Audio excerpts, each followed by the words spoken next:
Hey, what's up, everyone? Welcome to Picksburgh. This is Anthony, and you're joining us for the ECOM and Beyond morning show. Thank you, everyone, for being here. Really awesome to see so many people lined up in the chat. Definitely makes us feel good every morning to come in and see you guys waiting for us. With me, as always, I have my sidekick, the bearded wonder, Nate. What's up, everyone? Hustlin / Vaping. We got with us a very special guest today. We got Old School Picker, a.k.a. Larry, a.k.a. Chris. So I'm excited to have him on. He's one of those guys that I will wholeheartedly recommend their channel to you guys. He produces really good content. So if you haven't seen his channel yet, please go and subscribe. I do have a link to his channel down below. I also have a link to Nate down below, so make sure you're subbed to both these guys. Chris is he's going to do big things on YouTube. I really, from the very onset of watching his videos, he has the makings of someone that's going to do big things here. So get in on the ground level, guys. I appreciate that. Yeah, not a problem, man. Definitely do a good job. When I make content for you. Hey, the more you make content, man, the more you're going to grow. So it's understandable, though. You have a life, you have a family. You obviously you're trying to run a business there, so it's difficult. That's the nice thing about doing this live show is 2 to 3 days a week. I don't have to make a video because we just go live. Right. So I want to say hi to a few people. Right. Steven Scroggins, my man. He's been in here since 8:19 a.m. I appreciate that, Steven. We have Sandollar in the house. What's going on, Ray? Good to see you, my man. Cajun Roots Reseller. Thanks for being here. I really appreciate your support. Myra Elaine. What is going on, Myra? Yep, she shared. I'm going to highlight this because this is something that's really awesome that Brad and Jazz, 2 Aussie thrifters, are doing. They're having a charity stream for people affected in the wildfires in Australia. And I've been asked to be a part of that. So I'm looking forward to it. I'm going to try to bring some pretty good stuff to auction off. And all proceeds go directly to help support Australia. So if you guys are available 4:30 Eastern time on Saturday, please tune into 2 Aussie Thrifters channel. Should be a really good time. If you're interested in being a part of that, you could reach out to Brad or Jazz. I'm sure that they'd be able to fit you in some way, shape, or form. Not only is it going to be an auction, but it's going to be like you can donate directly to the cause as well. So make sure that you guys keep an eye out for that because there's a lot of people going through a lot of stuff over there in Australia right now. It's insane. Reselling Addicts is in the house. What's up, Jenny and Jeff? 2 of my favorite newer content creators. Those guys are just awesome. Highly recommend the Reselling Addicts. BK Vending and Flipping. What's going on, Matt? Tease Flips. Tracy, how you doing today, man? Jacob Michael, what is up, my dude? DC Sales, the master of the license plate, is with us. Couple of pickers. What's going on, Rob and Lisa? Glad you guys are in here. Got Anthony with us, Bluegrass Picker. Good to see you, my man. What's that? Hashtag Rob's fault.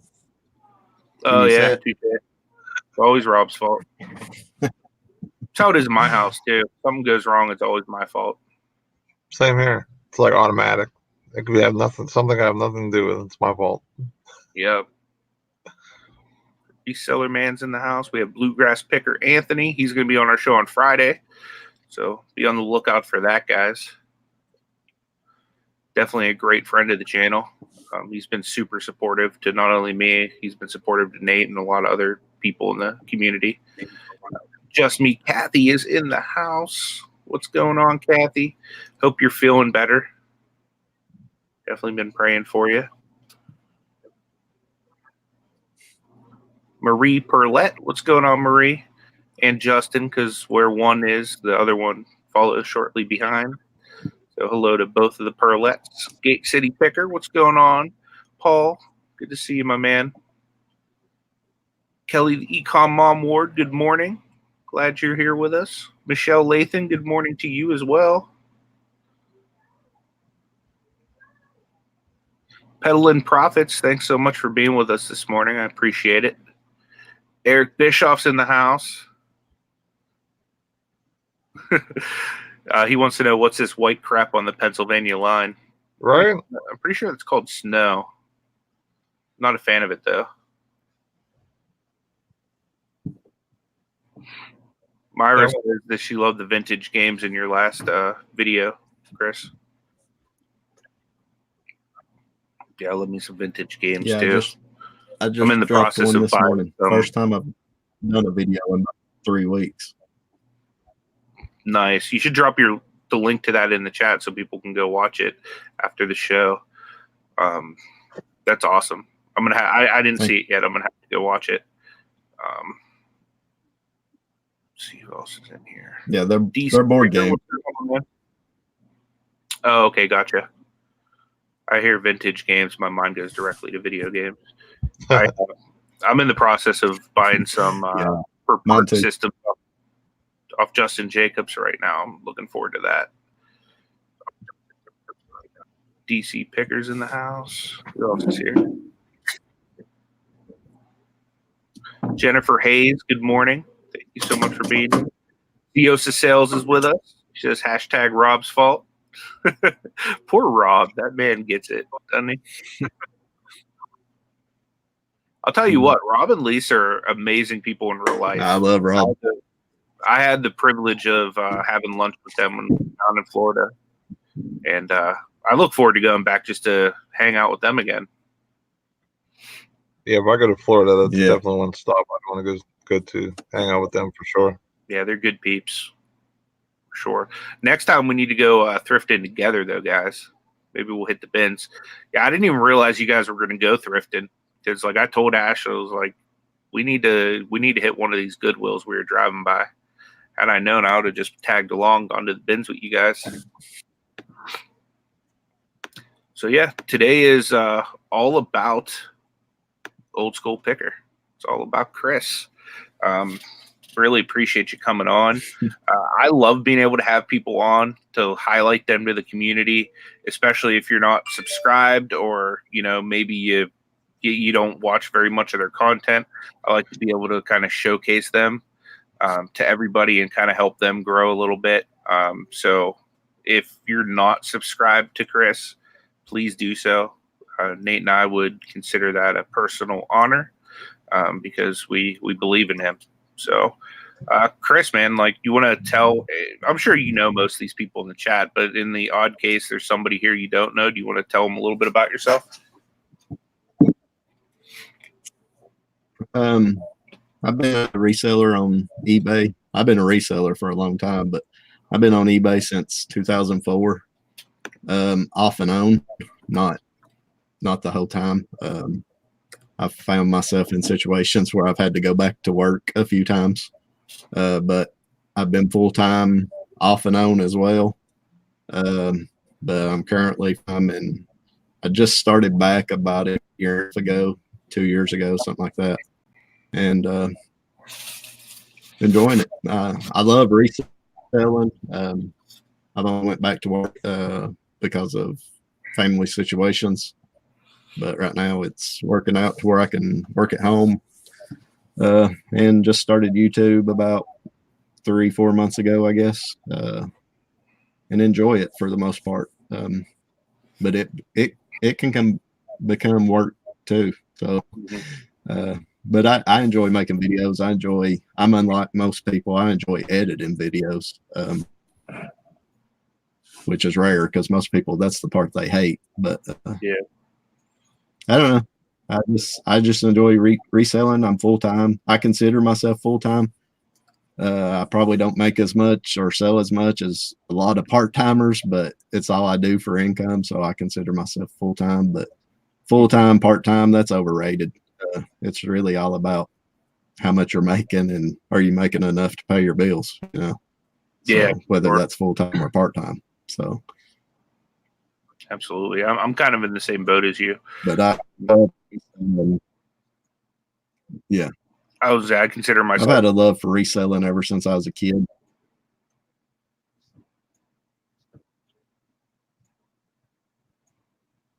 My dad used to take me to the flea markets when I was a kid.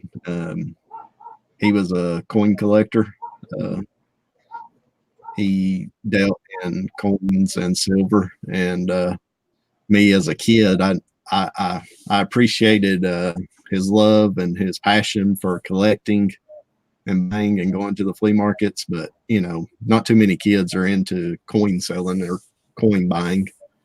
But that was in the mid to late 80s. And that's when the baseball card market really took off.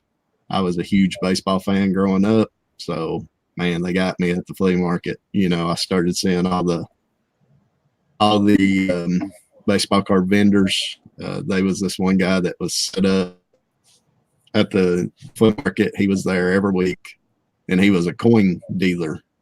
But then he partnered with another guy in the same booth that started selling baseball cards. And man, that's what hooked me, because my dad would stop and look at the coins, and I would sit there and wait on him. And while I was waiting, I'd start looking at the baseball cards, and man, it just took off from there. And then I started realizing I can buy the cards I want, open the packs, keep the cards I want, and take them to the ones I didn't want and take them to school, sell them, make enough money to buy more. So ever since I've been a reseller, and that was probably when I was 12, 13 years old, something like that. That's awesome, man. Yeah, I used to be really big into buying and selling all different types of cards as well when I was younger. Yeah. It's amazing how much baseball cards got people into not only collecting but reselling. I mean, when I was 10, 12 years old buying these baseball cards, my dream in life was to be one of the vendors at the flea market selling baseball cards. Of course, that market tanked, but I mean, when I was 12, 13 years old, that's what I wanted to be. You know, I wanted to be a flea market vendor. So it's funny how it all comes around. Yeah, it's sad that the baseball cards and that from when I was a kid, they're not worth anything, and it's really stinks, because I really enjoyed collecting cards and playing different now the other stuff, like I used to play Magic the Gathering, like that stuff's really, really hot. I wish I never sold that stuff, but it's just very crazy to see how that stuff kind of went. Yeah, I felt like such an idiot whenever I was growing up, selling off all of my expensive rookie cards and stuff to buy video games and stuff. And the crazy thing is now the video games stuff I bought would be worth considerably more than the cards. You know, I sold the Mark McGuire rookie card, the really good one, where the USA one or whatever it was. It was like $485 whenever I sold it. And the card might be worth like $40 today or something like that. So it's like, I got like a huge return on my investment with that one. But I had that card, but mine was in pretty rough shape. And when he got hot and hit all those, 70 something home runs. Yep. That card took off, and I kept mine thinking it was going to go up and up and up and up. And after the steroid thing come out, man, that card tanked, and I got stuck with it, and I sold it for like $20 or something. But yeah, it got up to $400 or $500 at one time. Yeah, sure. But that's how reselling goes. You got to know when to get rid of stuff, especially collectibles and stuff. Anthony says all of Patrick Mahomes stuff flies off the shelf. I can imagine Patty Mahomes is killing him right now. I would love to have he's good. A rookie card for him. The only knock I'll put on Pat Mahomes, he just hunts ketchup. Blech. Heinz it's not real ketchup. Although I'm partial though, because Heinz is like literally 15 minutes down the road from me. especially in But the now I don't fool with baseball cards and stuff like that no more. The market's just too bad anymore. So it's been years and years and years. I sold all mine. I actually sold all of mine in a bulk lot at a yard sale one time for like $300 or something, just to get them out of my way. And I probably had thousands of dollars invested in them. Yeah. But they were from when I was a kid. So my wife won't even let me buy sports cards anymore. Every time like we're somewhere and I start looking at them, she goes, "Yeah, you're not coming home tonight if you bring those to the house. I will not let you in," because I always end up buying them expecting to, either piece them out or, whatever. And I honestly, they just end up sitting around. I don't even mess with them. I do take them to the flea market, and I had them really nicely organized. But some dude went through. I walked around sourcing, and left the booth there with my wife. And some guy went through like all the different boxes and mixed everything up. There was all these different sports eras, like everything, and they're all like a hodgepodge, like all mix and match together now because of that dude. So it's like, yeah, I just got them on a shelf, and I'm dreading having to mess with them. Yeah, they're a lot of work, especially if you're going to try to sell them on eBay or anything like that. And there's very few that's even worth putting on eBay because they just make so many of them. Yeah, the only ones, especially from. Oh, go ahead. Especially from the 80s and 90s, and that was what most of mine was from, because they just mass produced those things. Yeah, Anthony says he sells a lot of Pokemon cards. Yeah, I do really well at Pokemon. I know the Pokemon game pretty well, so for me, like that's as far as cards go. When I first started my store, I'd say probably 50 to 60% of my store was just Pokemon cards, and like essentially it was just video games and Pokemon cards. That's all it was. And then I'd say over the last year, probably it dwindled to about 30%, and now I probably only sell maybe 5% cards because I just have sold through so many of them and haven't replenished them yet. But what I'm trying to do outside of Pokemon, really the only cards I'm messing with at this point are like complete sets or like sealed booster boxes and stuff like that, just because they're the easiest to move, and I don't really have to do any work to list them. It's just like, okay, complete set, boom. Booster box, boom, So I just picked up, I was at Ollie's, I don't know, maybe last week or the week before. I picked up 8 sealed booster boxes of Star Trek, like the Next Generation cards, and I've already sold one of them. Yeah. Yeah, I think some all the Pokemon and Magic, that all come after me, so I don't know nothing about that market. Yeah. Or the cards in general. Yeah, I look forward to the tip, Anthony. There's money in them. Paul says leave them all to him. Absolutely. I've seen somebody ask what I specialize in, and I don't specialize in nothing. I buy and sell whatever I can find. I got started on eBay selling books. That was my start. I know a lot of people start with clothes, but in my area, you're not going to find name brand, high dollar clothes. I've said it before. Most people in my area think Old Navy's like a designer brand, And that's not a knock on nobody, but that's just how it is. You're not going to find that kind of clothing in my area. It's few and far between. So I started with selling books. And I still sell books, but I don't specialize in nothing. My favorite thing to sell is vintage toys, which is what my last video was about. I picked up some board games. You remember like the old the electronic football games, the big ones, where the whole vibrated. I picked up some of them type games. They're pretty cool. The boxes are rough, but the games are in great shape. So, and I love that stuff. If I could find vintage action figures, I would sit and list them all day. That's what I love. But like He-Man, Joe type stuff. But it's hard to find.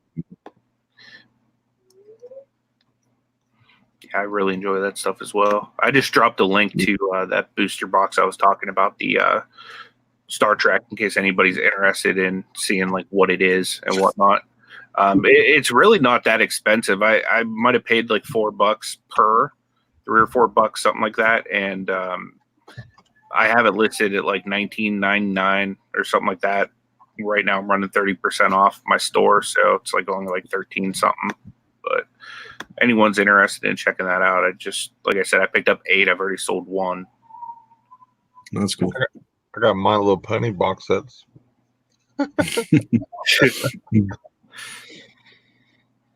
Bronies. Yep. What's going on? Now there's supposed to be a new Star Trek show coming out, right? Or a movie, or yeah, I think it's called Picard. Really? Yeah, that's right. Yeah, Jean-Luc. That's awesome. I have a Star Trek designer Barbie that's really, really vintage and good condition. So maybe that'll go up in price. Yeah, maybe. Hey, Ciosa's getting onto me about Old Navy. No, I wear Old Navy. No shame in it. It just don't resell for much. I wear it all the time, but there's not a whole lot of resale value in it. I hate clothes. I don't sell clothes much. If I could find them, I probably wouldn't sell them. I hate dealing with them. Yeah, I'm not a big fan of clothes either. Although with that being said, I just bought 2 big bags of stuff from Ross last night. So you hit a bra? You hit a bra last night, Anthony? Did I what? You hit a bra, you said? Did I get a bra? No, Ross. Oh, yeah, I went to Ross. Yeah. I was like, wait a second. You got a bra? What? I'm with you on that, Nashville Flippers. Absolutely. Yes. Star Wars. Yeah, me too. Dana met Luke. I never got into Star Trek. Good morning, Tommy. TBE. I love Star Wars. Oh, I do too, man. I've been watching it like crazy lately. Saw the episode 9 already. I went and saw that Christmas morning. I might have to start watching. I wasn't into Star Trek or Star Wars, and I like that type of stuff. So I don't know why I had never watched any of it, but I got the Disney thing, so if it's on there, right? Yeah, Disney Plus has all of them except for the new one, and it doesn't solo either. But you can pretty much go through. I've been watching them all again in like random order, just of whatever movie I want to watch next. Like I started with Empire Strikes Back, then I jumped to Revenge of the Sith, then I went to Return of the Jedi, and then I just kept jumping back and forth from all the different movies. I actually liked the new one. A lot of people didn't like the newest one, but I thought it was pretty good. I thought it was better than the last one for sure. Yeah. Me and my 19-year-old son, we always go and watch them. He loves them too, and so we went and watched it about a week or so ago, and I liked it. Yeah, I'm gonna have to join the crowd of the Star Wars stuff. Star Wars is awesome. Oh, the original 3 are great. Yeah. Yeah.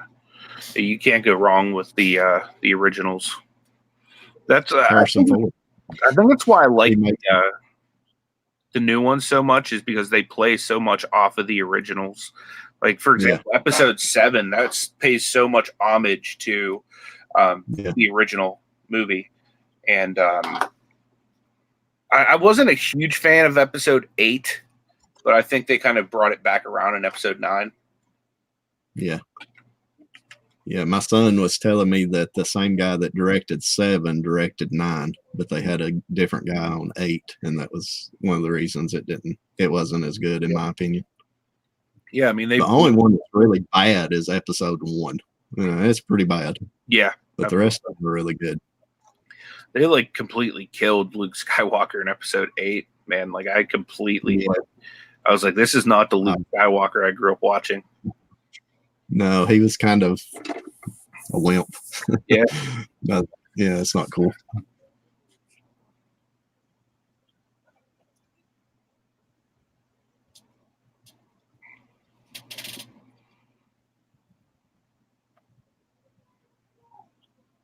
So Kathy says she was lost after the original trilogy.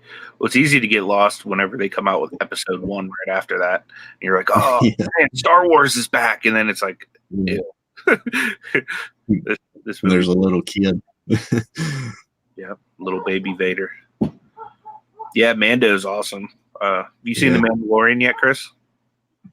I've watched the first 2 episodes, and then I got busy and haven't watched the rest, but my son has, and he said they're awesome. He said it gets better as it goes. Heck yeah. Baby Yoda's that dude. I'm definitely gonna have to watch. He's awesome. I'm so lost in the conversation right now. I need to watch Star Wars. Oh, they're awesome. I can't believe you've not seen them.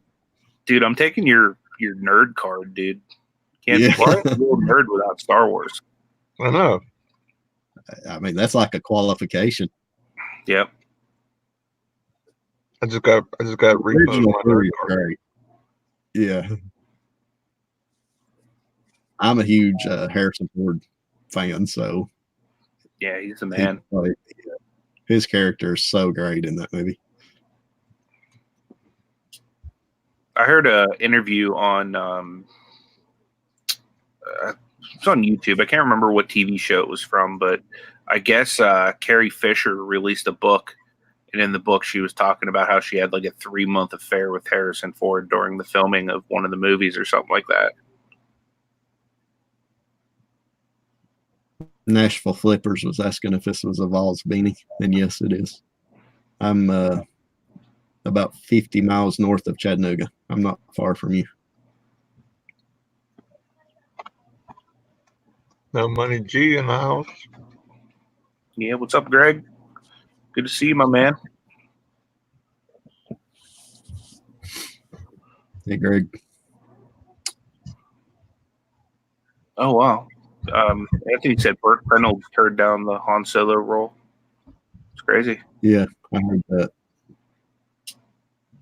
That's hard to imagine, too, isn't it? Yeah. I'm just thinking of like Han Solo with that big masculine mustache right now. I don't know if it works. Yeah. It would be different.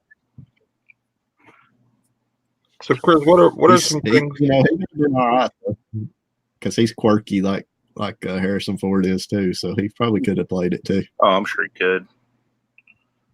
What were you saying, Nate? I was going to ask Chris, what are some things that that since you're doing eBay and you want to add into your business? Well, when I started the new YouTube page, I started a new eBay account, and right now I've just got the account. I don't have a store on that account. I would like to eventually get it built up, because on my main account I have 1,000 listings. So the first thing I'd like to do is get that built up, because it would basically just add a second income, basically. And I've thought about opening a store, but they keep on sending me 100 free listings, and right now I've just got like 80 listings on that account. So I'm like, well, what's the point? So I just keep on riding the free listings out. So that's one thing. I would like to eventually venture into Amazon. I love eBay. I do worry about eBay's future. I don't think they've done a good job marketing towards a younger generation. So eventually our generation is going to die out. So, then what? So I don't know. Or Mercari or something. I wish somebody would come in and buy eBay is what I wish. Somebody would just take it over and revamp it. Because, man, their website, their website's so, I mean, it's not changed since I've been on it, I don't think, really. But yeah, first thing I want to do is get that second account, really rolling. But then I would like to venture into another platform, whether it's Amazon or Mercari or whatever. I don't know if I've got, I don't know how to say it, the patience or the love to sell on Amazon, because you guys know it's not as fun, because you're dealing with a different kind of product. And I like the older vintage stuff. I like the hunt, and I don't know, it's just different. I think I even mentioned it on this last video about it's hard to get excited about sourcing toothpaste, That's not a knock. That's just, what I'm saying. Through the It's just a different mindset, and I don't know if I've got that mindset, so I don't know. But I do want to grow it for sure, and probably another platform. I need to have a backup plan too, because who knows with eBay. I don't think it's going anywhere for a while, but 20 years from now, I don't know.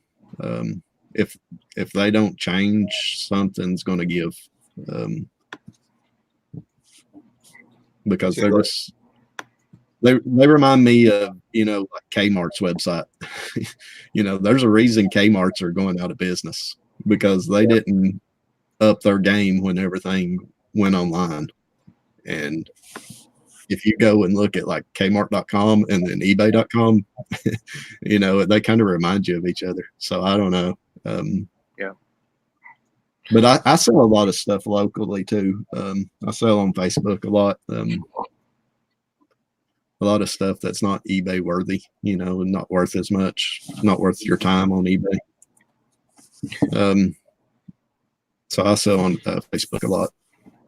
That's something I've been trying to get more disciplined with, because I have so many large items that I picked up at garage sales over the summer that literally are just like, I'm not going to put them on eBay. I sourced them to sell local because they're worth money. And I've just like literally piled them in a corner and focused solely on just getting stuff for selling, just listing stuff on eBay or doing Amazon or doing whatever. But what you said as far as get into other platforms, there are some decent tools that can kind of help, like as you're listing to eBay, to kind of automatically go to like a Mercari or a Poshmark. There was just a big change with Vendoo. They just sent an email the other day. I'm signed up for that. I haven't actually started using it yet, but they were completely free, and now they just rolled out a pricing plan. I'm going to show that real quick. So as you can see, it's like choose your plan, and it has basically all plans include 3 marketplaces, image hosting, image resizer editor, inventory page. You still get 5 items for free, but if you're even part-time, 5 items could be like 5 items is easy to do in one day. Some people can even do 25 items in a day, and this is like for the month. You know what I mean? It'd be like $9 to cross-post 25 items, and so on and so forth. You know what I mean? It keeps like jumping depending on what price plan you have. And it basically breaks down to per item how much it costs. One thing I do like, though, is it does show that they have an importing option, which for me, that would be like the best thing, is just to be able to port the stuff I already have listed over to like Mercari or whatnot. That would be awesome for me. But they have these extra options you can have, like the delist and relist, which would be good for like eBay activity, and you can add a 4th marketplace and whatnot. But that's just something that I thought was worth mentioning, because that was free up until recently. So that's a pretty big change for anybody that's been using the Vendoo. Yeah, I got into cleaning out storage units a couple of years ago, actually about right before I started eBaying again. And I was cleaning out storage units. I cleaned out like 30 in like 2 years period. So I accumulated a bunch of junk, a bunch of big items that have to be pretty much sold locally, and then a bunch of, $1 and $2 stuff that, it's not worth your time on eBay. So I started selling. That's what really got me into selling locally. I rented out a storage unit in town, and I would just open it up and basically yard sell out of it every Friday and Saturday. And I done pretty well doing that. And I still do it from time to time, but I'm trying to declutter all of that, because man, storage units, oh my God, you better have a plan for all the stuff, because it don't look like much stuff in the unit, but man, when you get it to bringing it home, it's a lot. Which, granted, I got like 30 of them, so and I found some good stuff and some stuff I sold on eBay. I was actually friends with the storage unit, the person that runs them, and I live in such a small town that they wasn't even, like, when they would go default, they wasn't even having auctions for them. And basically I was just cleaning them out and giving them, you know, a couple $100 here and there. So I had no money in these units at all. And then I got hooked up with another guy that runs another set of units in town, and he was just giving them to me because they just want the units clean so they can rent them out again. Yeah. So they wasn't even doing storage auctions. I have bought units from storage auctions before, but I was getting so many over a 2-year period. I didn't need to. I was just right here at my house getting them. So, yeah. And like I said, I had very little money in them. So basically everything I was selling was profit. That's awesome. Yeah, it's something that Nate and I have talked about getting into, and maybe like partnering on it, because I can't move most of the big stuff because of like my back and hips and stuff. Right. You know, so like for me, I almost need somebody to partner with on taking care of it, because like if I were to ask someone to help me, it'd like be like my mom. You know what I mean? Who's you know, like she's in good physical shape and stuff, but she you know, is a woman that's like getting older. You know what I mean? So like I don't want to have to impose that kind of labor on her. I already have a couple people that would help me in those type of moves too. So I already got a workforce on call. Nice. That's awesome. I was having my 19-year-old son helping me. Well, he was about 17 at the time, 16, 17. Mm-hmm. He was really excited to help too. That's awesome. Yeah, I got a buddy of mine. Him and his wife are going through some tough times. He lost his job, and he's been doing stuff, helping me out around the house and stuff, just doing some stuff I don't have time for or whatever, just to help him out or whatever. So he told me, you know, even if he does get another job, that if we wanted to do lockers or whatever, he would help clean them out and stuff for us. That's awesome. And he would, you know, help us out. Yeah, he wouldn't charge arm and leg either. So yeah. It's a good market to be in, and there's good money in it, but you have to have a way to get rid of the small stuff, because you're going to get so much of it. So if you've got like a flea market or whatever, you know, close by, or do what I did, I just rented out a storage unit right beside them. So I was taking their junk from their storage unit to my storage unit and throwing it out there and selling it, you know, whatever. But you have to have a way to get rid of the bulk, because most of it in my area is not eBay worthy. What I'd like to do is, there's money there. I'd love to find a place like Family Flips is just set up. Like they have this booth that they can just go, they label prices on everything with their booth number, and they just go back to restock it, collect money. I would love to find a place like that, but I don't know if we necessarily have any places like that in Pittsburgh. Do we, Nate? I think I have one near me. I think it's more of like an estate company, but they turned a antique mall or a mall or whatever shopping center into their own type of like secondary area for like smaller like estate sales that they do. Yeah. So I would, if I were to guess, because they have stuff like this weekend, I just got an email that they're having something at their place or whatever, because they'll like bring stuff over from smaller estates and just have it there instead of having it at the house. Or sometimes people just don't want, you know, people at the house because there's issues with the house that's not safe or whatever for like someone can get hurt or whatever, so it could get sued or whatever. So they'll move all the stuff over there and sell it for them there. So I was thinking about going there this weekend because I've never been there, and kind of talking to the guy to see if there would be an opportunity to set up like almost like like you're talking about, like a basically like a booth.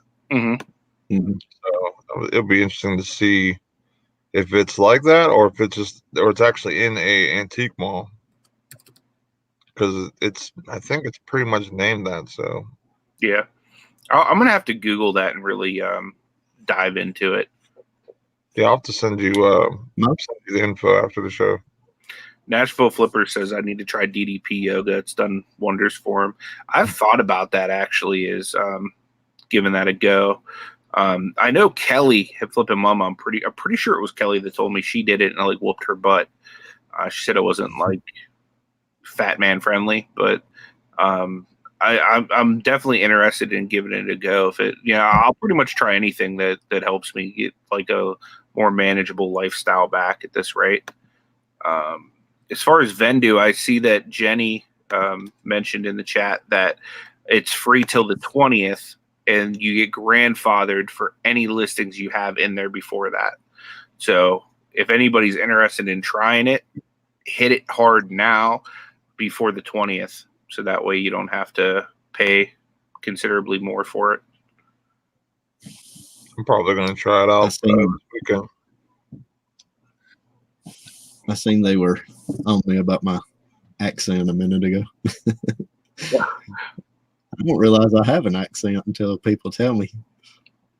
Yeah, we're talking about Vendu, Rebecca.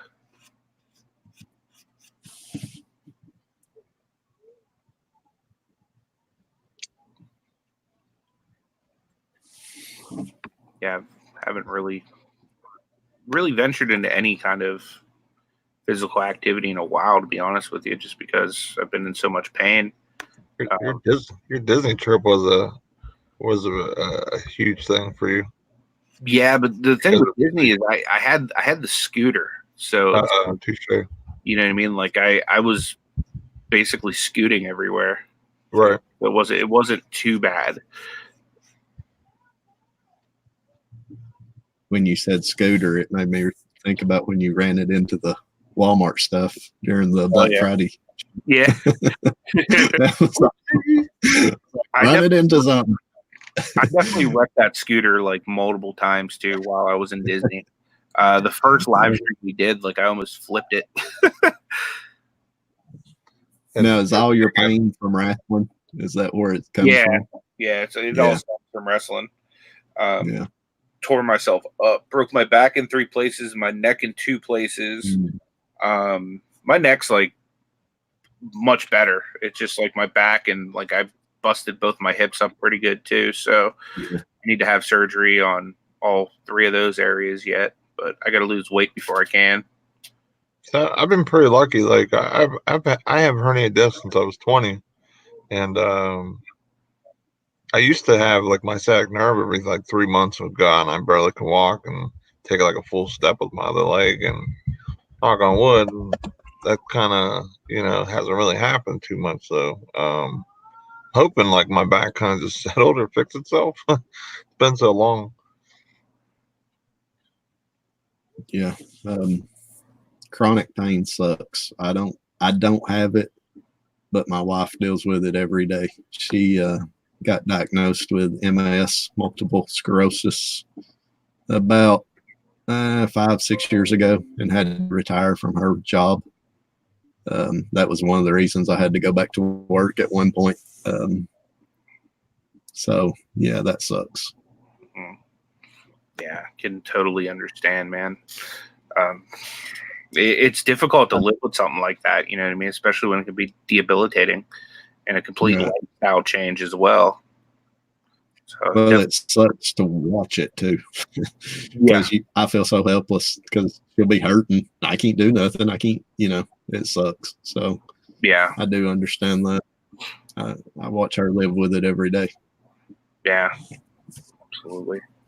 I'm gonna have to keep your wife on my prayer list too, man. Definitely. And my son. And your son as well. Yeah, absolutely. Yeah, my youngest son has autism, so and he's severe. He's 13 and totally nonverbal. So that's one reason why reselling works great for me, because I can be here to take care of them and still work and make money, Yeah. Ray's asking, but it also holds back from getting big. Because back years ago, I've actually sold 6 digits a couple of different years on eBay. So, but I can't do that no more because I don't have the time because it just takes so much time helping and taking care of them. Yeah. Yeah, that makes, having that type of situation makes it hard for you to source, and you gotta help out with that. My son has autism, and he's verbal and everything, but so it's tough. It's definitely tough. Yeah. I seen your son yesterday, and I believe it was yesterday you was talking about it, right? But I had heard you say it a few months ago. I think it was might have been we're Monday. talking about it Monday. Yeah.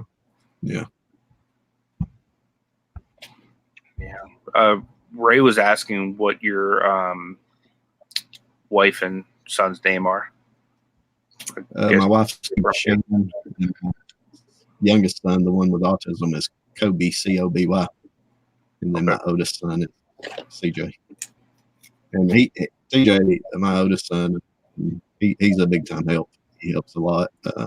He graduated high school last year. He's a full-time college student, and plus he works part-time.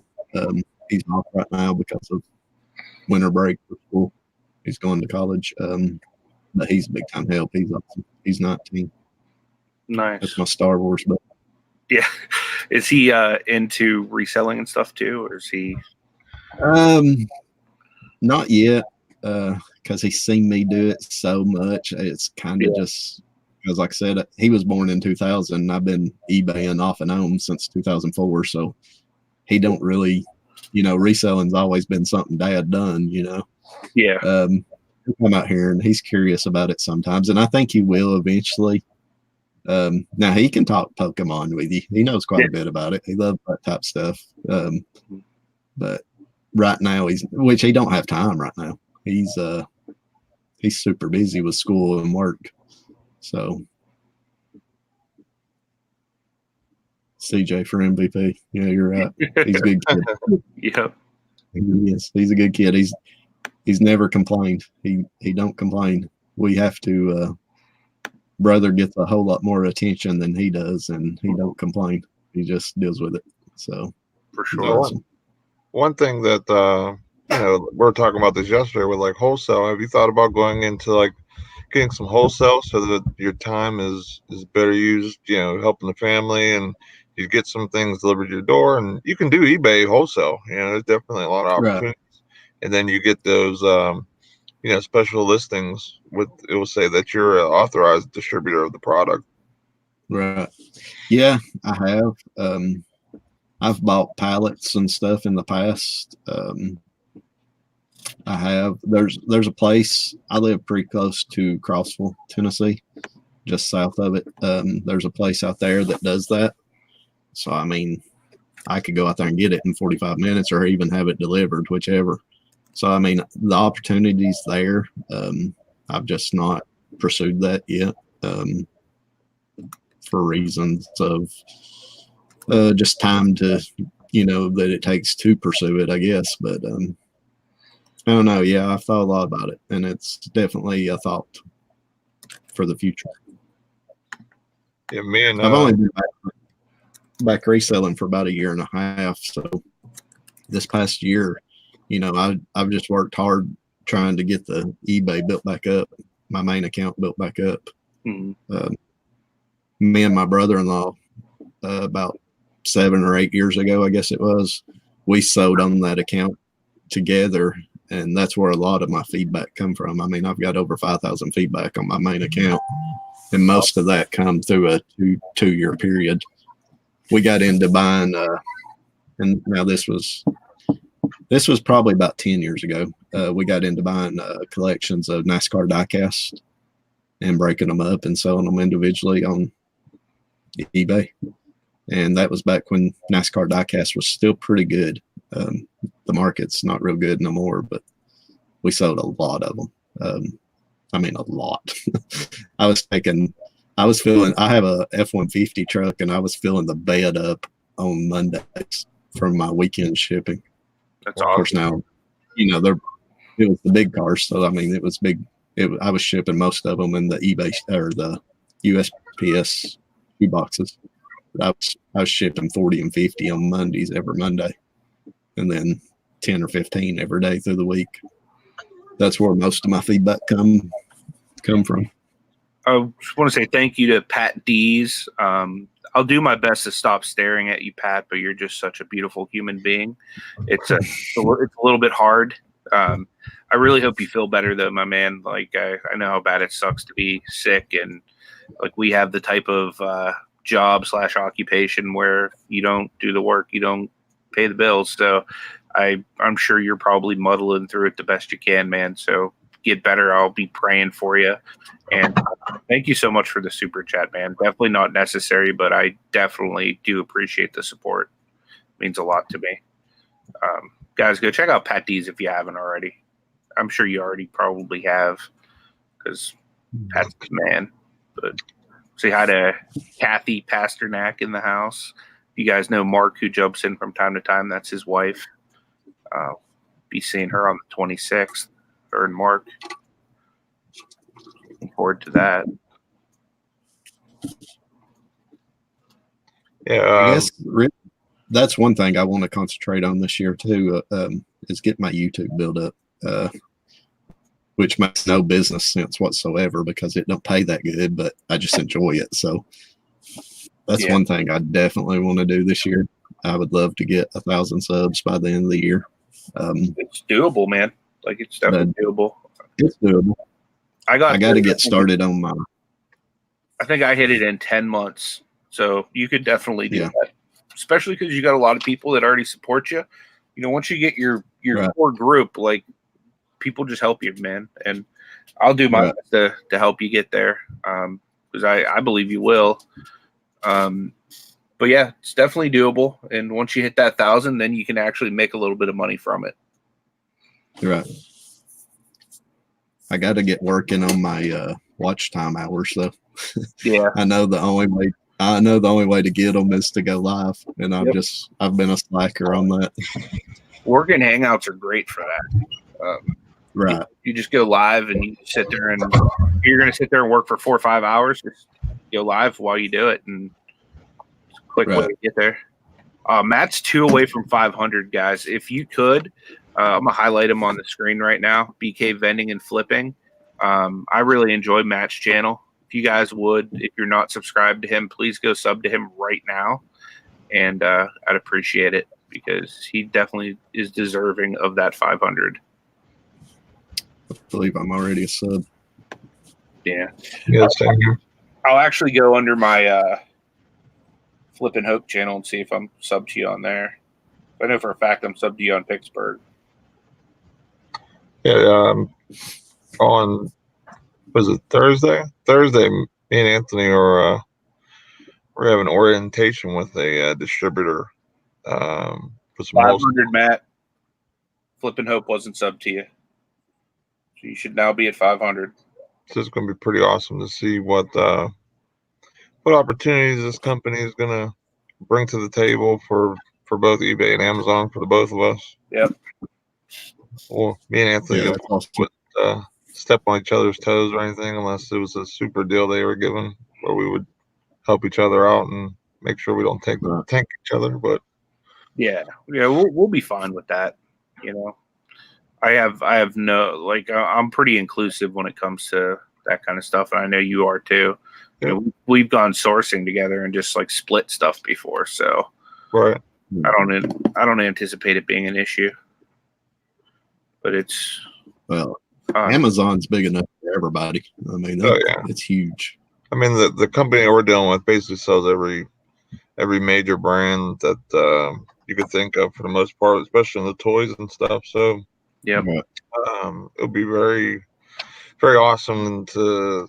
I mean, even if we pick the brands and we can go down the list, we can just stay with certain brands that we wanted to be honest.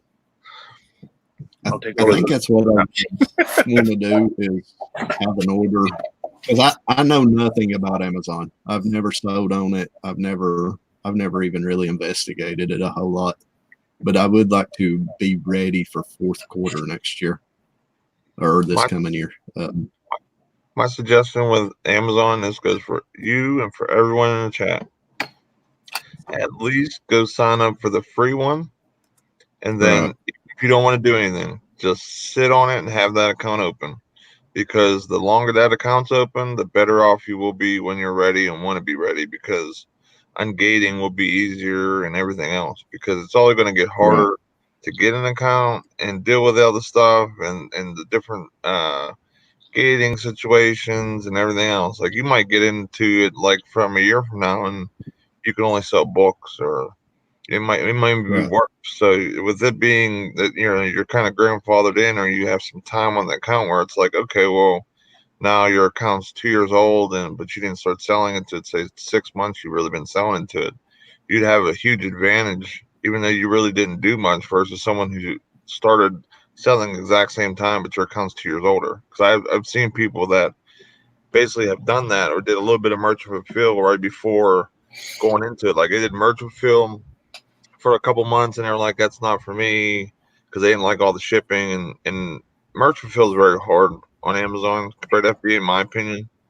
So like they quit that, they stopped reselling on Amazon altogether, and then they went back and did FBA, and then they started just killing it, and they were able to get ungated in a lot of different things. So it's just my suggestion to everybody. It's like I said, it's the free version too. So Jacob's saying a selling account would be different than a buying account on Amazon. Yes. Yeah, it's totally separate. Yeah.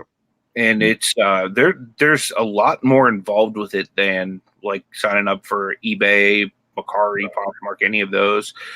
There's actually like a screening process you go through, like where they're actually going to want any kind of incorporation papers you have. They're going to want banking information and like basically your firstborn child.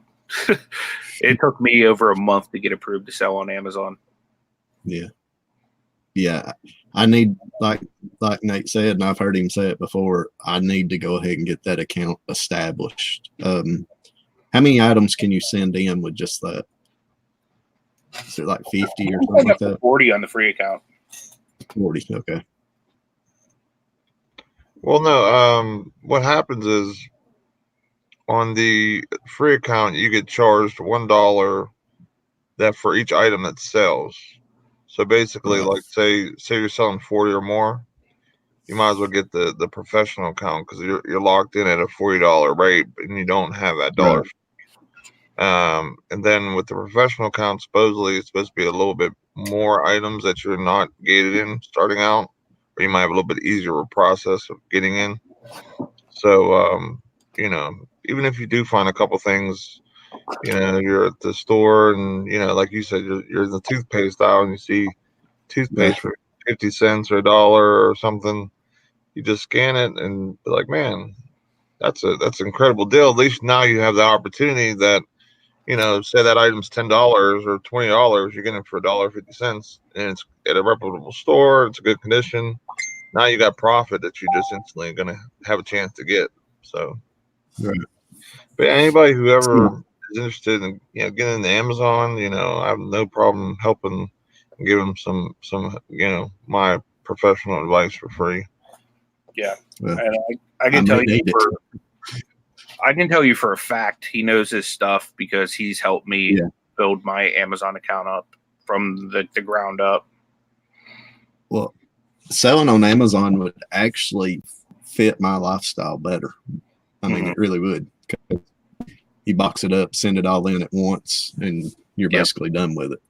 Right. So I need to, if I didn't do big numbers on it, it would just help supplement what I'm already doing on eBay. Because I'll never quit eBay totally. I love it. I enjoy it too much. I enjoy the. Because that's what I told Anthony when he first started, thinking about getting into Amazon. I'm like, you don't have to give up eBay. It's just going to be maybe something you might have to do an extra week, or a day at one time a week, or 2 days a month, or whatever. It's however you want to do it, as long as you're getting that $40 value, because you went for the professional right away. Because it was weird, like getting the free version. because it's almost like they make it seem like you can't get it, but you can. It's just like it's very weird. I don't know. Yeah. Like it gave Anthony a little bit of harder time, but Tommy got it set up. The bargain effect, he got it set up, and I don't know what it did the same thing with me. I wanted to go free, and I was like, I'm just gonna get the 40, and I got set up, and I just I'm pretty happy with everything. Matt, I haven't heard the exact time frame, but I've heard that it is going to be something that's eventually forced on us all. I would guess with maybe there's, one of their seller updates that they do to the site, they'll probably eventually force us all into it. Are you using that managed payments? Have a good day, Myra. Thanks for stopping in. I appreciate it. Scott said everyone should have an Amazon merch account. I have the cheesiest designs on there and sell 300 to 500 a month after month with no effort, no money up front. That's awesome. Maybe I should try on that too. That's really cool. Tommy, you should get into that, bro. Like for real. Like Amazon merch. Heck yeah. Mm-hmm. Yeah. You guys need to get up on that. Yeah, I mean, if you're doing merch fulfilled too, like you don't have to have everything printed ahead of time or anything either. Lex, you're going to go through the same process regardless of what seller account you get. It's just a matter of, what works for you. Are you going to be sending in a lot of stuff, or are you planning just to like dip your toes in the water? If you're just dipping your toes in the water to see the temperature, start free. You can always upgrade. If you plan to just send a crap ton of stuff in, go with the other way. Yeah, it just depends on what how many items you're sending in and how many you think you're going to sell for that month. If you're going to start out and you have like build up inventory already, then just go for the $40 a month thing. And this way, you're not having to worry about counting how many items sell or whatever. But if you don't have any inventory and you're just doing like basically what I was explaining earlier, where you're just signing up, getting kind of grandfathered in and situated, then just get the free version. Then you can always upgrade. You can just call in and say, hey, charge me $40. Boom. Now you're in. So, yeah. Good morning, Storage Scavenger. Appreciate you being here, man.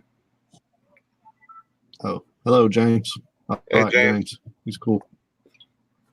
Yeah, like Scott said too, he goes on Fiverr and he said you can even go on Fiverr and get like someone to build designs. I've seen people do like 100 designs for $100. That's what Lucas should do, man. He should get a Amazon merch account and just put all of the designs he puts together up on there. Mm-hmm. Nate, do you just send in new product, or do you send in some used product as well? Mostly new. It's like 98, 99% new. Yeah. It's weird how like Amazon pushes things. They rather push the new versus the used, unless the used is like a huge difference in price. Then they'll put it up in the buy box, which it's all about buy box with Amazon. You know what I mean? Like, and if it's not the buy box, a lot of times people don't look at who's cheaper, or maybe it takes an extra day, but they just look at who has the buy box, who Amazon wants them to buy it from. That's why there's like different sites now and extensions like WikiBuy and Honey and all these other ones that will like basically pinpoint where it's cheaper at, or if it's even cheaper on the Amazon website on another spot, like say another seller or whatever, and you can click it and instantly saves you money. But yeah, I mean basically news where it's at. I mean, I enjoy yard sales and garage sales as much as anybody on here we talk to. But to me, finding profit is, or potential awesome steals, even though it might be toothpaste or whatever. If I find like a mega haul of like X amount of items I can make, spend a quarter on and make $5 a pop with no problem. That excites me. You know what I mean? But I do enjoy finding I still want to definitely go digging and finding that $500 item and paying $5 for it. Like that's still always going to be a dream of mine to hopefully do. But Nate will never let me live down the toothpaste comment. No, I'm just using it as an example. Man, I didn't mean that. Good morning, Justin. No, money. Marsden. Thanks, guys. That is a good example because it's not going to be the most exciting stuff all the time, especially when you start out. Like you have to go with the home items, the stuff that you would use at home, like different cleaning stuff or kitchen stuff or bedding stuff or whatever. So it's more of the bland stuff, you know what I mean? But I know profits look sexy to me, so that's what I look. Dana was asking what categories are easy for a new seller to sell used items other than books and VCRs. Tommy said that if you type in Google Amazon categories open to everybody, there's a whole list of stuff. What I normally go towards is like home goods, food and grocery type stuff. Books. Yeah. Well, she said besides books. Oh, I'm sorry. Yeah. But the bulk of what I send in is basically like home goods, food and grocery, boring crap. To be fully I would recommend books as a start for anybody on any platform, not just Amazon, because books are they're easy to list, they're easy to store, they do take up a little room, but they're cheap to ship. So I know a lot of people do start with that on Amazon, but I would, if somebody was come to me and asked me what to start with on eBay, I would tell them books. Very little cost to buy in. Most books are not worth a ton, but just to learn the process of eBay, I would recommend books on eBay as well. And the thing too with books is you're not going to get burned on shipping. Learning shipping is probably the biggest learning curve on eBay. I don't know about Amazon, but on eBay for sure. And you're not going to get burnt on shipping books because media mail is just so cheap. So books is just a good start for anybody reselling. I still sell books on eBay, mostly textbooks at this point, but textbooks can be big money, the right ones. I was about to say, we lost Anthony. He disappeared for a second, then he froze now.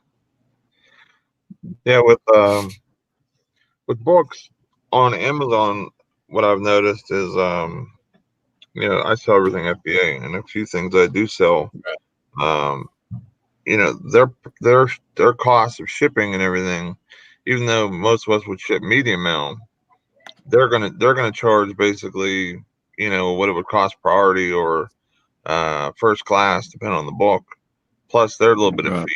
So, for example, if you're buying a new book, it could be a book for $2.99, $3.99, and say it's selling for $15 to $20. That's the only chance you got to making like a $4 profit or something on that $4 investment, because their fees are around $8 to $9 a book because of shipping fees and because of their cut of the profit or whatever. Yeah, I know. It's good to learn on eBay. Like I said, I can't speak on Amazon. I've never sold on Amazon. Don't know nothing about it, but that's how I got my start on eBay, is selling books. And which now I was buying books at yard sales for $0.25 and 50 cents and selling them for $5-6. But like I said, just to learn the process of shipping, listing, and all that, it's good starter on eBay. Good morning, Brandon. So Dana's saying, what I don't get, do you wrap the books? Like, should I wrap them in bubble wrap? Because Amazon will just ship a book in a poly and the book will get damaged. what I do with my books is I just stick them in a bubble mailer.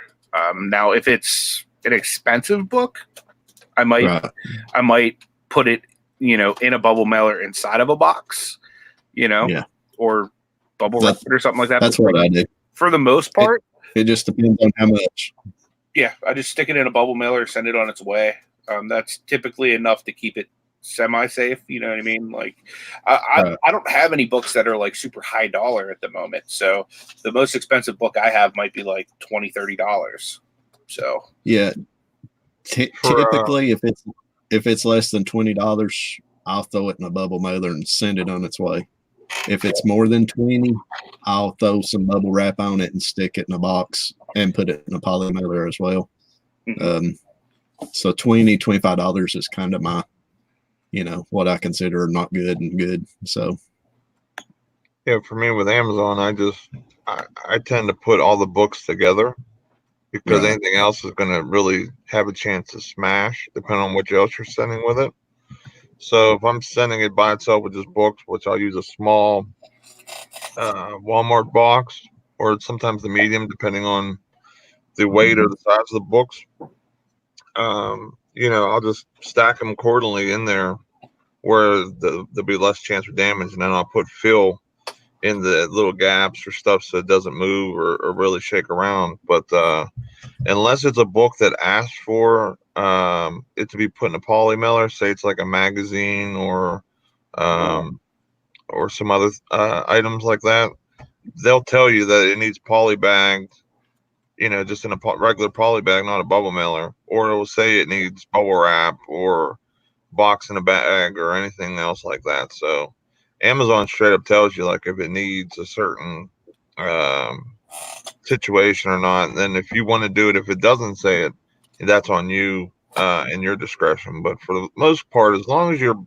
you're packing and there isn't any of that wiggle or shake to it, or you feel kind of the gaps. Like I use the bubble pillows and craft paper sometimes, or I'll use just old bubble wrap that I get from shipments, or I'll actually sometimes wrap it in bubble wrap and then put the sticker on the outside and then just tape it so it stays together. That's what I do for Amazon. And once again, I mean, that's the difference between Amazon and eBay. I mean, you're selling mostly, I'm assuming, new books on Amazon, right? Yeah. I've sent in a few books when I first started that were used. And the couple ones that I did get, they did pretty good. They went right out went really quick. There's one or two books I did find at Goodwill that are still there, which I'll probably have to have them destroyed because I'm not going to have them pull them back because they're just Goodwill books that I found when I first started. So I'll just have them destroy them before I get the 1 year fee on them. But yeah, I mean, for the most part, I mean, unless it's something that it just there's not any new ones out there. Used books kind of get a hard time, getting pushed from Amazon. Right. But they definitely sell. There's tons of people that sell a lot of books. People want to buy a book and they'll go, well, I don't want to pay $15, $20 for it. I want to pay $10. So, you're able to get stuff at a pretty decent deal. We're talking about books FBA, Brandon, but we're also talking about like eBay and other platforms, best practice as far as shipping them and stuff like that. A little bit. One thing I wanted to ask Nate, if a new seller come to you and said, I want to start selling, but I only want to sell on one platform, which one would you recommend starting with? So they know nothing about reselling. That's a tough. I mean, if they've never resold before eBay. Yeah, how quick the ban hammer happens with Amazon. Right. And I mean, you can get unbanned sometimes, but it costs money and hiring an attorney and sometimes and all types of crazy stuff. So, you get one good shot at, Amazon, you know what I'm saying? So basically, and honestly, you need kind of both. You need eBay and you need or at least a Yeah. secondary platform with Amazon. And I like eBay, and I've used that as my beginning platform. So that's always going to be like my go-to after Amazon. You know what I mean? I would like to have eBay actually get a little bit bigger than what it is, especially now because my stores is really shrinking since I moved down here and haven't listed anything for a couple weeks. So, Yeah.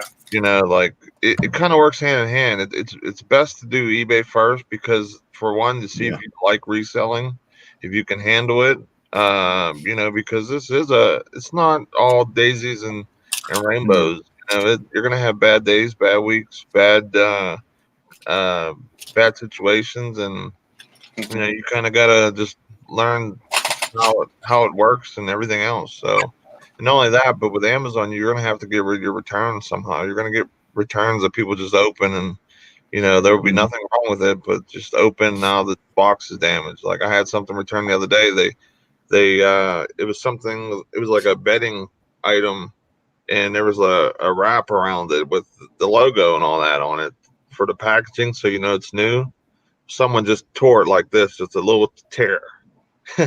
So now I can't send it back in because it's damaged now. But you know, so now I can sell that on eBay. So you know, you got to have that secondary platform. You can't have all eggs in one basket. But for someone just starting out, eBay or Mercari or you know one of those platforms, but definitely want to look into doing that after probably your first 6 months to a year. I would say would be a good like timeline to kind of get used to how things work, shipping, you know, dealing with, you know, just how the reselling game works because it is a learning curve. It's nothing that you can really experience unless you really owned a business prior to this, and it was in a, you know, like a distributor type situation where like, you know, like my dad's business, he bought and sold bakery supply products like flour, sugar, and stuff like that. So supply, demand, dealing with customers. So I kind of had a really understanding of how that business worked. And I was able to take a little bit of that and a little bit of my bad, stupid past that I had and kind of smash it all together. And boom, you got this bearded beast right here that's selling on both these platforms. So yeah, you take the good with the bad, you mix it together, and this is what you get. So that should have been my hashtag back here. The beard. Yeah. Next time you see me, I'll have hashtag the beard. We'll get that. Awesome. What is your hashtag? Rob's fault. Touche. Rob's fault. Yeah, it's hard to say.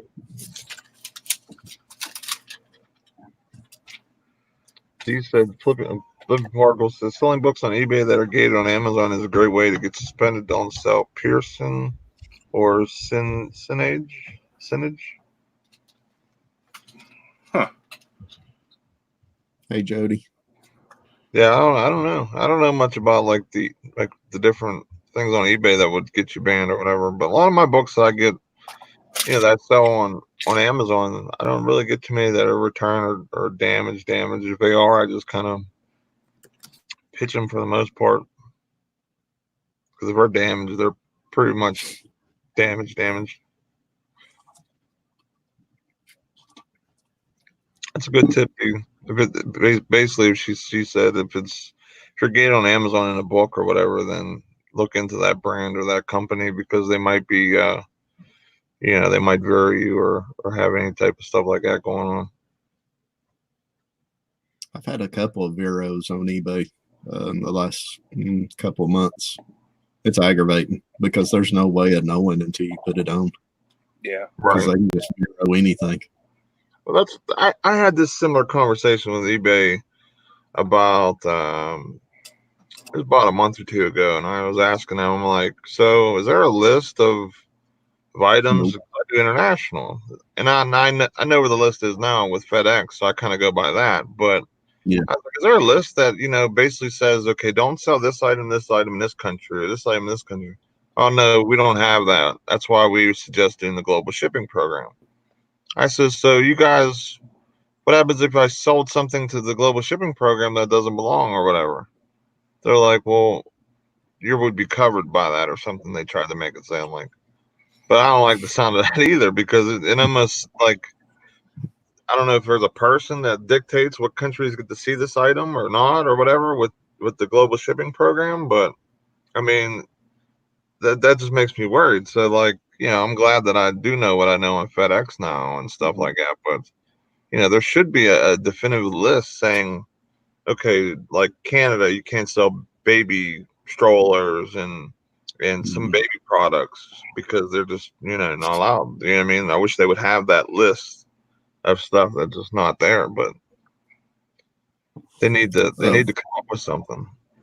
One of the things I got busted on was a Philips Norelco replacement head shaver, and I've sold them in the past. I've sold, I don't know, 3 or 4 of them, but for whatever reason, the last one I put on, actually I had 2 listed at the time. They zeroed one and didn't zero the other one. That's what aggravates me with eBay. There's so much gray area with eBay. There's no rhyme or reason to it sometimes, and it's frustrating. Like I said, I've sold for those razor head replacement heads several times and had 2 listed at the same time, and they got one and didn't get the other. It's like they have no black and white rules. They just have a lot of gray area.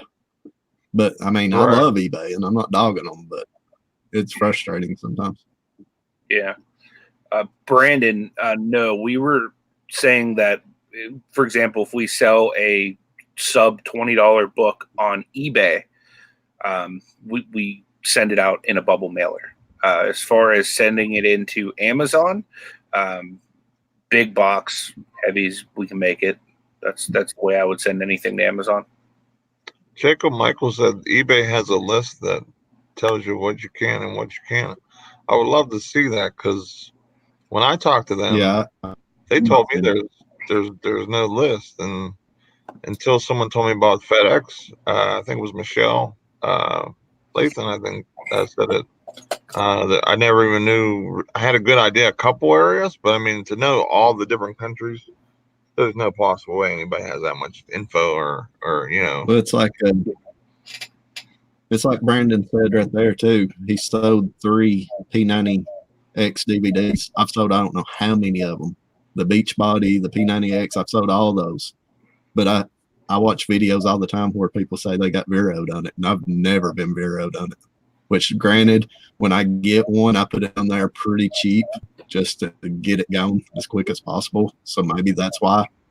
But I don't know. It's frustrating because it kind of ties your hands on whether to sell it or not, Oh, but Michelle, typically, I have the link for FedEx or whatever. I was just making an example, what was happening before, you gave me that link or whatever. So we were wondering about like eBay's list of like Vero stuff or the other country stuff that they have just set aside or whatever.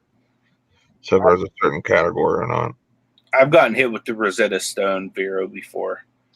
yeah. They're so quick that it sold before it got Veroed.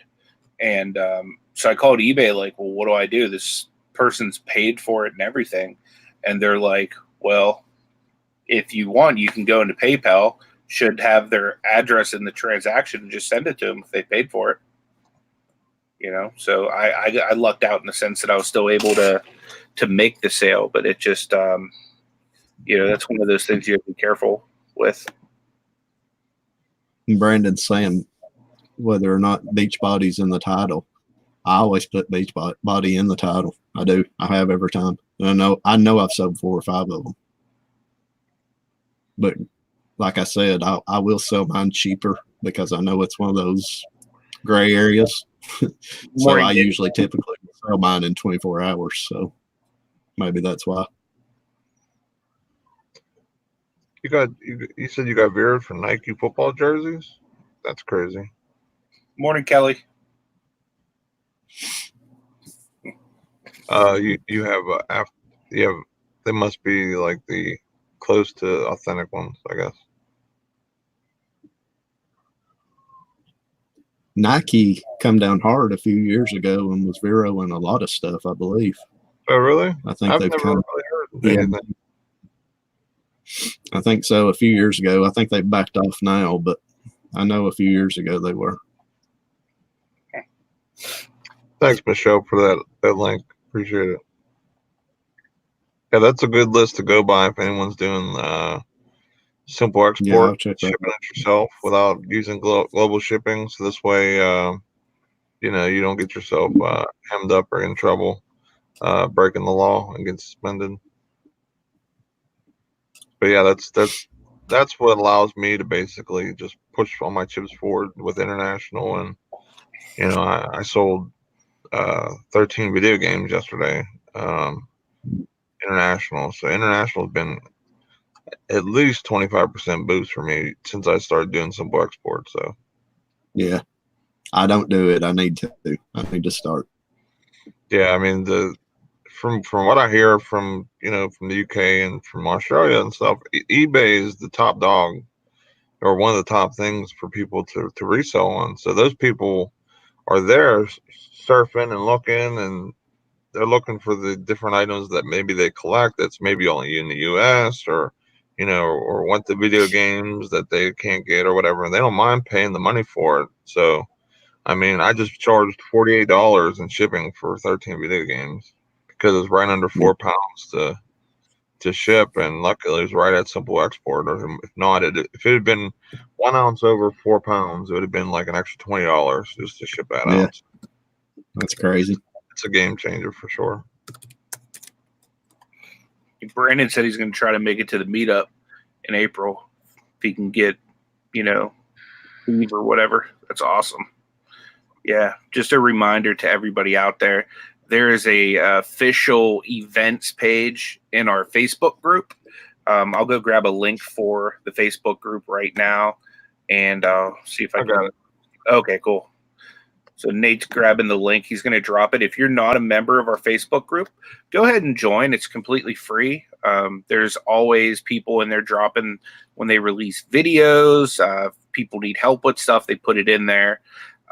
We use it as a way to help promote people and things that we're doing. So go ahead in there, be a part of it.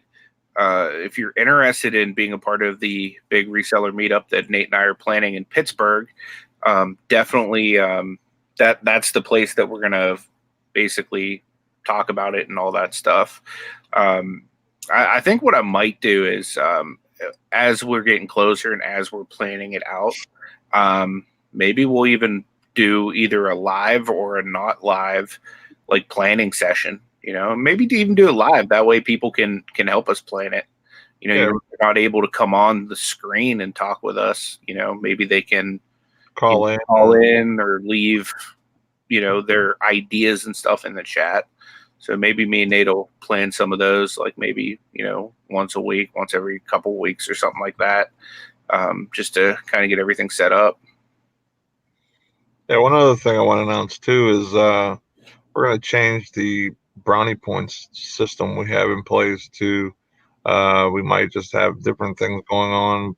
We'll still do the first in with the points, but we're going to change the prize. We're going to change it to it's going to be a choice of either you could set a topic for a show, or you can actually invade the show and you can be the host for a show of your choice, and what day you can make it or whatever. Reason why we did a choice is because some people don't like being or showing their face on camera, so we wanted to have everyone included. It's not going to be like the first the main person that has the most points. Whoever has the most points that's how many like entries you have into it, and we'll do a random draft. So even if you have 1 point, you still have a good you still have a shot of getting it. And there'll be points for different things throughout the month, but we're going to switch it up every once in a while. You might even see some merch being given away and different things like that. So we're just we want to show our appreciation, and this show is for all of you guys, not just us, just to sit up here on our soapbox and talk about different things. This is you guys too. You guys have a big part in this, and we appreciate all your support and moving forward. And especially with the meetup. The meetup is something that's going to be awesome that I'm super excited about. It's part of the reason why I do YouTube, and you know, it's to meet other resellers, network, and you know, really learn and really be a part of a great community and people that really care about one another and trying to help each other. So, yeah, thanks for being here. Yeah. I really appreciate it. If anybody ever comes up to Tennessee during the 127 yard sale, I live literally about 200 yards from 127. That's awesome. I would love to meet up with some people. That's actually how I found Rob and Lisa. After the 127 yard sale this past year, I started searching 127 yard sale on YouTube, and they had uploaded some video from where they went. And that's how I actually found them. Was I started watching their 127 footage, and they had been to yard sales that I had just been to the day before. So it was pretty neat. And that I started following them, and I was way before their live shows. I was watching their pre-recorded stuff, and then they started watching, and we got to commenting back and forth, and then when they started doing the live shows. So, but yeah, I live right off 127. When is the 127 yard sale this year? First weekend of August. It's always first weekend of August during the hot part of the year, but yeah, they do it that time because of everybody's off, the kids off for school, so people can travel because people come from all over. Yeah, maybe I'll see what I'm looking like financially wise. Maybe I'll take a trip up there this year. That'd be cool. It's awesome. DC it's huge. I mean, it goes from Alabama to Michigan. D wants to know have you met other resellers in your area? I have not. Like I said, I live in a very, very rural town. There's only like 1,500 people in my town. I don't even have a red light in my town. So, I mean, I know other people that resell, but not on YouTube. Yeah. Matt's coming out there either this year or next year, so you guys can probably do a meetup there. Yep. Yeah, I know Lonnie and John normally go out. Well, that's what I was going to say too. They stayed at a house. I know exactly where the house is, but I didn't realize they were there until after the fact, or I would have stalked them, I guess, just to meet them. But yeah, they actually stayed in the county that I live in. So I thought that was cool. There's actually on Tennessee Pickers videos, there's actually footage of my mother and father-in-law's house on his videos. It's pretty cool. That's really cool. Which they don't know who I am. They would think I was some crazy dude. So we're gonna probably wrap this up within the next few minutes. Is there anything else that you'd like to say, Chris, or promote or anything like that? No. You know, just I appreciate all the support. I've seen a lot of friends in the chat. I've seen Kelly come in. I don't want to start naming names, but I do want to give a shout out to David, the car boot picker, because I've not seen him in chats in the last few days. So I just wanted to give him a shout out because I tell him all the time, he's the nicest guy on YouTube. Yeah, he really is. Dude. So I did want to shout him out, but I appreciate everybody watching and just follow along with me on my channel. I'm going to try to get more consistent on doing uploads. It's just time, you know, and it's hard to put time into YouTube when it's not making money because it takes away from time that you could be spending on eBay that does make me money. So it's a balance, but I know to grow it, I got to do it. So, and I enjoy it. YouTube's my downtime. Yeah. That's why I'm in chats all day, every day. It's just kind of my break from reality. For sure. Yeah. Thanks, Michelle. I will never get past the Larry name. Yeah, for sure. You've been shout out Tommy Bernard. Yep. Well, guys, I appreciate everyone being with us. We're going to go ahead and sign off for the day. Tomorrow, we are back on Nate's channel, and I believe Alexis is our special guest tomorrow. So definitely come out. And yeah, today is Wednesday, Alexis. So you're tomorrow on Thursday. This is Alexis. For those of you guys that don't know, she'll be with us tomorrow. So make sure you join us at Nate's channel, 10 a.m. Eastern Standard Time. Alexis is awesome. She's been putting out a lot of videos lately. She has, yeah, like multiple a day. She's killing the game. Yeah.